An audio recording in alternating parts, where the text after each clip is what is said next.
What is going on, everybody? This is Derelius. I'm back with a new review. In today's review, I'm going to be talking about this movie that was just released today. It's called The White Tiger. And it's basically about the story about how a young man, a poor Indian man, how he started off as a poor individual and how he worked his way on the top to become a successful entrepreneur. And I think the movie itself was pretty interesting. To me, in my honest opinion, it gave out a lot of important lessons. Important lessons that a lot of people who started poor and worked their way up to the top has been through. And some important lessons that people don't want to admit, but it happens all the time. Before it starts, it's just my honest opinion. And here we go. So the movie starts off with the main character by the name of Barlam, and he's basically telling his life story about how he came from the poor and what he went through and everything to become where he is now. It goes back to his childhood as he enjoyed school. He liked to go to school a lot. He was one of the smarter kids in the school as he liked to read. He knew how to read. But his background just prevented him from continuing his education. And then to make things worse, he has to work for his grandmother and his father. He is basically he always gets sick. He's been treated lower than how he should be treated, as the landlord in his village, Barlam's village, is always stealing money from everybody to take care of his rich lifestyle. And then his father passes away from catching an illness. And then as time goes on, we see Barlam growing up as an adult. And that has to suck though, losing a parent, because I know somebody that's lost both of their parents in different situations. It's just very disturbing to talk about. And what happens is that Barlam, he's now an adult, and the landlord is still there, still stealing money from people, taking money that people have actually earned on their own. And Barlam said to himself that people in India, people from the village, are the most respectable people, the most honest people, and everything. And the landlord, he returns, but his son comes back, Ashiko, from America, with this girl, Pinky, and Barlam sees an opportunity, but the thing is, he can't drive. So he decides to get driving lessons, and it goes smooth, but the driving instructor talks slick a couple of times. And then long story short, Barlam does his things as he gets the job as a servant. And that's what many people in India and different villages are trained to be, servants, as they do different jobs for rich people. They drive them around, they clean, they cook and everything, basically like what a maid does. And we see that he is servant number 2, as servant number 1 has been there for a little over 20 years. But then he discovers that servant number 1 has been hiding some secrets about his religion, just important things.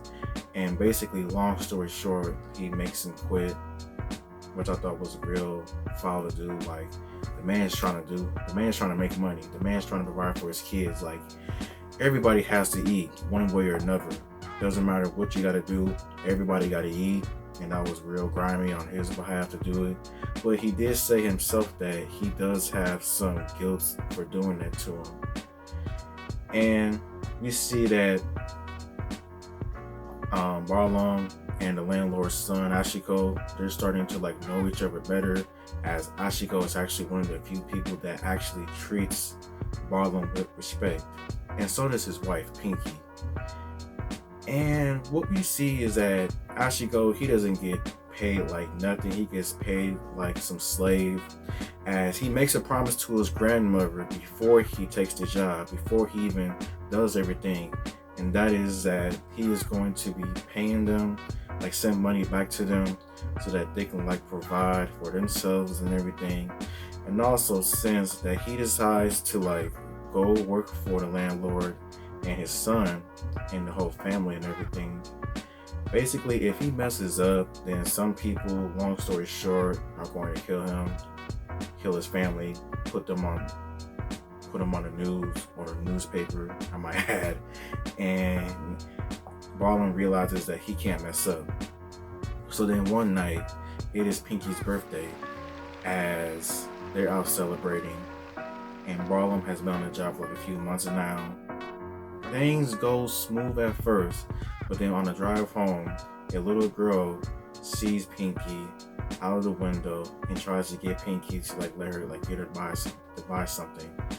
Barlum shows disrespect, and because of that, it seems as if he gets kicked out of the car. And that's fucked up, to be honest. At the same time, that was just really messed up. But it was all just a hoax as they come back and they're both heavily drunk. And then, long story short, thanks to Pinky's recklessness, a little kid gets killed. And Pinky is all freaking out. Barlum's like, you need to do this, you need to do that. Like,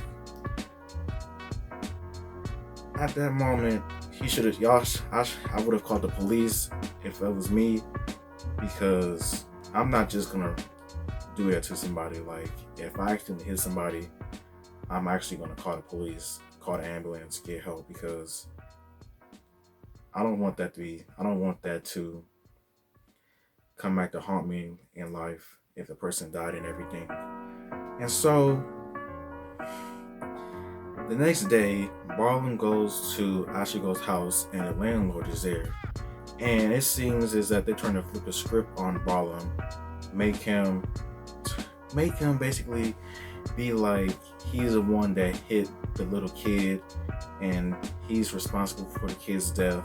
And they already have it planned out. Him with a stamp saying he's been arrested, and if he does this, he does that, things would be cool.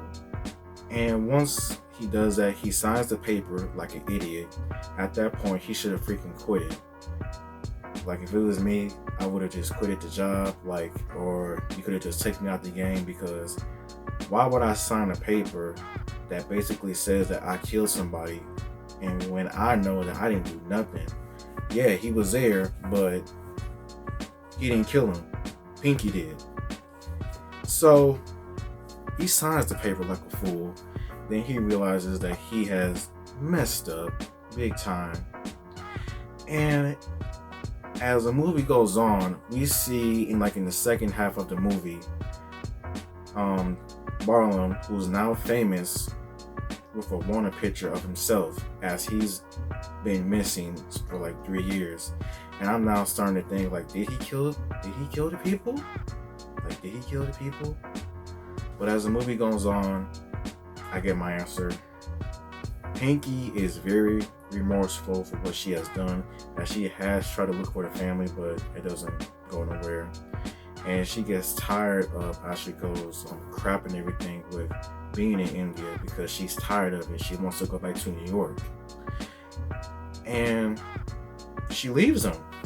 She gives Barlum a sum of like 3 months' work, as he's been getting paid dog crap for the last few months. And meanwhile, I forgot to add this, is that him and his family, Barlum and his family, had a huge falling out because Barlum's grandmother had arranged for him to get married. He wasn't trying to get married, and he wasn't sending in money frequently as he promised, and that was it. So then with Pinky gone, Barlum realizes that he has to now take care of like Ashiko, like help him get better, because it seems as if he's just very depressed. And it works, as they become good friends, best buddies, and he realizes that he's in it for himself, as rich people will do anything to save themselves, and that is 100% truth. Like, if you're a rich person, you're going to do whatever it takes to keep your money, to keep your notoriety, your fame. Like, That's what Barlow learns and everything. So then as time goes on, he starts to lose it.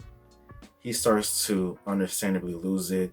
But that's the thing. What I didn't like about this movie was that it took that long for him to start losing it. Like he should have lost it when they was trying to set him up to take the fall for that kid's murder, for that kid being killed. Like he should have just freaking like snapped at them and everything. But he has a plan in motion as he decides to like start doing dirty stuff, stealing money, forging papers and everything, just doing all kinds of just dirty stuff that just happens in real life with many people just doing crazy things just to make a living.